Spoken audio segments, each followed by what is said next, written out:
বন্ধুরা আজকের এই ভিডিওতে দেখাবো কিভাবে আপনি আপনার পেছনের ব্যাকগ্রাউন্ডকে রিমুভ করবেন। আমরা জানি আমাদের পেছনে যদি গ্রিন স্ক্রিন পর্দা থাকে তাহলে কিন্তু সেই ব্যাকগ্রাউন্ডকে প্রফেশনালি রিমুভ করা যায়, কিন্তু বর্তমানে এমনও সিস্টেম চলে আসছে যে সিস্টেমের মাধ্যমে আপনি আপনার পেছনের উইদাউট গ্রিন স্ক্রিন ব্যাকগ্রাউন্ডকেও রিমুভ করতে পারবেন।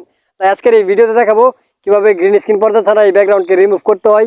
আই হোপ এই ভিডিওটি আপনার অনেক উপকারে আসবে। ভিডিওটি ভালো লাগলে অবশ্যই একটি লাইক করবেন এবং অবশ্যই চ্যানেলটিকে সাবস্ক্রাইব করবেন এরকম আরো ইন্টারেস্টিং ভিডিও দেখার জন্য। তাহলে চলুন ভিডিওটি শুরু করা যাক। ভিডিওটি শুরু করার আগে বলে রাখি আমি Sheikh Mosharraf and welcome to our টিচিংবাজ ইউটিউব চ্যানেল।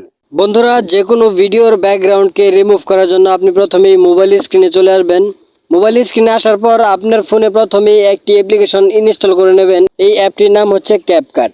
ক্যাপকাট অ্যাপ্লিকেশনটি আপনার ফোনে ইনস্টল করে নেবেন, তারপর ওপেনে ক্লিক করবেন। ওপেনে ক্লিক করলেই আপনার সামনে এরকম একটা ইন্টারফেস চলে আসবে। দেখতে পাচ্ছেন এখানে অলরেডি আমি দুইটা প্রজেক্ট নিয়ে কাজ করতেছি। এখন নতুন একটা ভিডিও এডিট করার জন্য আপনি উপরে দেখতে পাচ্ছেন নিউ প্রজেক্ট নামে একটি অপশন, প্লাস আইকন দেখতে পাচ্ছেন। এই প্লাস আইকনে একবার ক্লিক করবেন। বন্ধুরা, যখনই আপনি নিউ প্রজেক্টে ক্লিক করবেন তখনই আপনাকে ডাইরেক্ট গ্যালারিতে নিয়ে আসবে। সো এখন প্রথমে আমরা ব্যাকগ্রাউন্ডের জন্য একটা ফটো অ্যাড করব। সো প্রথমে আমি একটি ফটো অ্যাড করে নিচ্ছি। দেখতে পাচ্ছেন আমরা অলরেডি একটি ফটো অ্যাড করে নিয়েছি। এখন আমরা ভিডিওটাকে অ্যাড করব, যে ভিডিওটার ব্যাকগ্রাউন্ড আমরা রিমুভ করতে চাচ্ছি। সো ভিডিওকে অ্যাড করার জন্য আপনি নিচে দেখতে পাচ্ছেন অনেকগুলো অপশন দেওয়া আছে। এখানে দেখতে পাচ্ছেন ওভারলে নামে একটি অপশন। এই ওভারলে অপশনে ক্লিক করবেন, তারপর অ্যাড ওভারলেতে ক্লিক করবেন।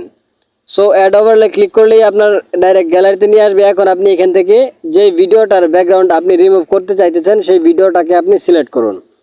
দেখতে পাচ্ছেন আমি ভিডিওটাকে অ্যাড করে নিয়েছি। বন্ধুরা, এখন অল্প সময়ের ভিতরে আপনাদেরকে বোঝানোর জন্য আমি এই ভিডিওটাকে একটু ছোট করে নিচ্ছি। আমার এই ব্যাকগ্রাউন্ডের ফটো যতটুকু রয়েছে অতটুকু আমি এই ভিডিওটাকে রাখছি। বন্ধুরা, এখন আমার এই ভিডিওটা একটু জুম করে নিচ্ছি আমার এই ব্যাকগ্রাউন্ডের ফটোর সাইজ অনুসারে। বন্ধুরা, ভিডিওটাকে জুম করার পর আপনি আবার এই ভিডিওর লেয়ারে ক্লিক করবেন। লেয়ারে ক্লিক করলেই আপনার নিচে অনেকগুলো অপশন চলে আসবে। সো এই অপশনগুলো আপনি স্ক্রল করবেন। স্ক্রল করার পর আপনি এখানে একটি অপশন দেখতে পারবেন কাট আউট নামে। এই কাট আউট অপশনে চলে যাবেন।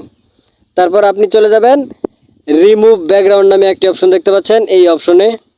বন্ধুরা, এই অপশনে ক্লিক করলেই আপনার ভিডিওর ব্যাকগ্রাউন্ডটা অটোমেটিক্যালি রিমুভ হয়ে যাবে। দেখতে পাচ্ছেন এখানে পার্সেন্টেজ হিসাবে দেখাইতেছে আসলে কত পার্সেন্ট অলরেডি ভিডিওটার ব্যাকগ্রাউন্ড রিমুভ হয়েছে।